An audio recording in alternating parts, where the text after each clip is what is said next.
لو غبنا ما ظهرنا ما تبوسوا لأثرنا، يا الطير يجيب خبرنا ميتين في صدورنا.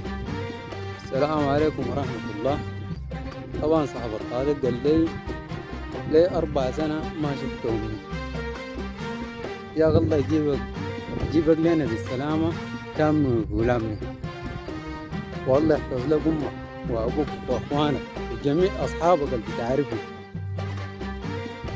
وتحياتي لك والله، ربنا يحفظك ويحفظه لك وتجي بالسلامة، والله ما يحرمك منه بإذن الله تعالى. أنا والله قدامك ده لي حكاية بتاعت 23 سنة ما شفت أبوي، 23 سنة ما شفت أبوي. وطبعا قاعد مع الحجة، الحجة دي بقت لي أم وأب. وربنا يحفظ لك أمك وأبوك، يحفظ لك أمي وأبوي